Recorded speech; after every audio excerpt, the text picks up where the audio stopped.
Ethiopia magaalada Jigjiga Sultan Seraar iyo waliba fanaankeena Xariir waxa halkan jooga abwaanadii fanaaniintii isku duuban suxufiyiintii oo idin leh ku soo dhawaada dalkiina hooyo ku soo dhawaada magaalada Muqdisho waxaan u maleynayaa waliba waxaad ku soo aadeen waqti aad u fiican oo ciidii ay soo dhowdahay fanaaniin kale oo timidna way jiraan marka waa kan saaxiibkiina Khadarkeeyo abwaankii halkan fadhiya Cabdi Dhaanta ayaa halkan jooga iyo gabdhaheena marka waxaan idin leenahay ku soo dhawaada aad baan ugu faraxsanahay hadaan nahay baxda saxaafadda inaad kugu soo dhaweyno magaalada Muqdisho wax badan waa idin daawaday fans badan waa leedihiin reer Muqdisho aad bay idin jecel yihiin marka waxaan u maleynayaa toddobaadkan ciida in aad noo soo bandhigi doontaan fankiina iyo suugaantiina iyo waliba waxyaabo aad u fara badan oo shacabka reer Muqdisho iyo Soomaaliduba aad ugu farxaan abwaan hay ما شاء الله مثلا بسم الله الرحمن الرحيم قلبت هوتيلك حاوتاكو waxaan ku soo dhaweynaynaa fanaaniin mujtamaca Soomaaliyeed aad ugu qaaliya annagana aad noogu qaaliya anoo ku hadlaya magaca ummadda Soomaaliyeed iyo magaca fanaaniinta Soomaaliyeed iyo magaca abwaaniinta Soomaaliyeed ku soo dhaweynayna magaalada Muqdisho hoteelka Xaawataako Sultan Seraar Guhaad iyo fanaan Xariir Axmed Cabdullaahi waxaan leenahay soo dhawaada dalku waa dalkiini dadkuna waa dadkiini magaalada Muqdisho ku soo dhawaada gacmo furan iyo qalbi furan ummadda Soomaaliyeed meel kasta ay joogtana waxaan leenahay fanaaniinta martida inoo la soo dhaweeyo gacmo furan baa la ku soo dhaweynaa dalkiini baa timaadeen caasimadii magaalada Muqdisho timaadeen farxad ku jooga farxadna waxa weeye barnaamijyadeena iyo hawleena ku qabsada waa idin garab taaganahay hil iyo hooba wax kasto aan nooga baahataan hadaan reer Muqdisho nahay anoo magaca reer Muqdisho ku hadlaya shacabweynaha reer Muqdisho waxaan leenahay si fiican oo kale iyo laaba idin soo dhaweynaa magaaladiini caasimaddiini barnaamijka qaban doontaan ciidka hadii la hadmo waa idin kala qayb qaadanayna hadii la garabkiina taaganahay guuleysta bismillaahir rahmaanir rahiim aad bay farxad noogu taarta inaan soo dhaweyno fanaaniinta nagu qaaliga ah bulshada Soomaaliyeed mujtamaca Soomaaliyeed oo dhan aad qaaliga uga ah suldaanka Sultan Seraar iyo Xariir ku soo dhawaadaan leenahay gacmo furan niyad sami iyo kalgacal reer Muqdisho ay idin hayaan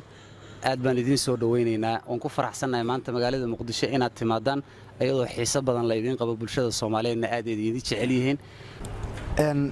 aad baad mahadsantihiin baafo abwaan Cabdiraaqilka iyo abwaan Cumar Bashiirba hadal badan haan ma buuxiyo waa intay sheegeen iyo inta kale oo ku darayo soo dhawaadaan leeyahay saaxiibaday Sultan Seraar iyo Xariir marka hore waxaan salaamayaa shacabka Soomaaliyeed meel walba ay joogaan marka xigta waxaan aad ugu faraxsanahay inaan dalka hooyo aan ku soo dhaweeyo walaalahayga qaaliga ah kala ah Xariir iyo Sultan Seraar oo ah laba fanaan aad ugu qaali ah waxaan kaloo rajaynayaa fanaaniinta kale oo ayagana maqan inay dalka sidaas u yimaadaan dalkooda hooyo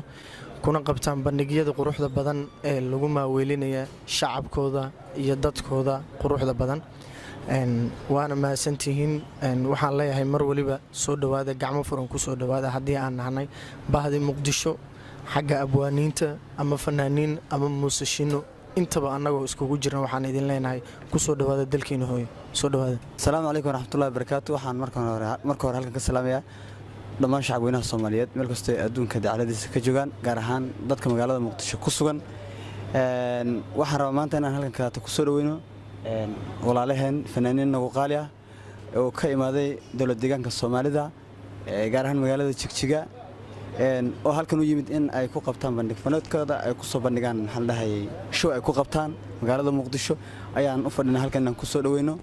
Sultan Seraar Guhaad iyo Xariir Axmed Cabdullaahi oo ah dad fankooda aad loo xiiseeyo waxa halkan ka ku soo dhaweynaya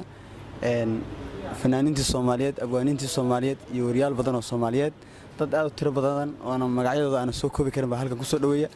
dhaweeyay ayagana waxaan leenahay magaaladiini baad timaadeen caasimadii ummadda Soomaaliyeed baad timaadeen marti kuma tiidin waxay u imaadeen magaaladiini baad u imaadeen showga ay qaban doontaan insha Allah dadku way la socon doonaan laakiin waxay hadda u yimaadeen inay show qabtaan marka waxaan leenahay mar labaad iyo mar saddexaad soo dhawaada waxaana aad ugu mahad celinaynaa qof kasta oo kaalin ka geystay imaanshahoodii iyo maxaa la dhahay inay magaaladoodii inay yimaadaan fanaaniinta kale Soomaaliyeedna waxaan leenahay magaalada hala yimaado wadanku waa nabad dalku waa idin baahan yahay adinkana waad u baahantiin wadanka imaada wad mahadsantiin السلام عليكم ووضع السلام يا دمان انت سو دوينيسay walaalaheena qaaliga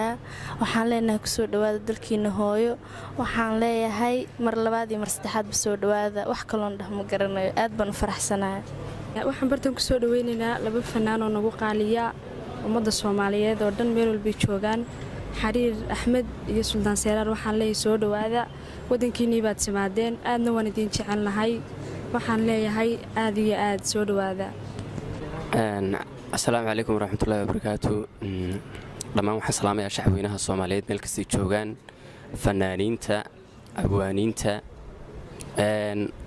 bahda fanka qodobta horta aad ayaan u salaamayaa waxa kale oo salaamayaa martiqaadka quruxda badan ee abwaaniinta iyo fanaaniinta isku jira ay noo sameeyeen waxaan leenahay dalku waa dalkayagii waan ku dhownahay waa wadankanagii dadaan aad u jecelahay baan u nimidnay marka waxaan dhihi lahaa soo dhaweyntiina qaaliga kulli kama maarmi karo waan ku soo noqon doonaa hadii Ilaahay yiraahdo waayo fanaaniin ugu qaaliya abaniin noo sii helanada ayaan u nimidnay wadankuna waa wadankanagii kulli waa hooyadii Soomaalida oo dhan xamar nin kasta oo Soomaaliya waa meeshiisii marka aad ayaan idin salaamayaa abaniintii iyo fanaaniinta isku timid aadka qiimaha noogu leh dhammaan shacabweynaha aad ayaan u salaamayaa iyo kameeramanada aniga noogu qaaliga asda fiican waxduubay بسم الله الرحمن الرحيم marka koobaad waxaan u mahad celinayaa asxaabta quruxda badan ee hareerahayga fadhisa ee isugu jirta abwaanada wariyaasha fanaaniinta qaaliga ah aad baan ugu faraxsanahay inaan ani ahaan maanta aan dhex taaganahay caasimadda ummadda Soomaaliyeed ee Muqdisho farxad bayna ay tahay in badan baan ku rajaweynaa in badan baan ku taameeyay inaan soo dhex istaago laakiin alxamdulillah maanta ma dhex taaganahay iyadoo si qurux badan aniga iyo walaalka xariirna loogu soo dhaweeyay de Soomaaliya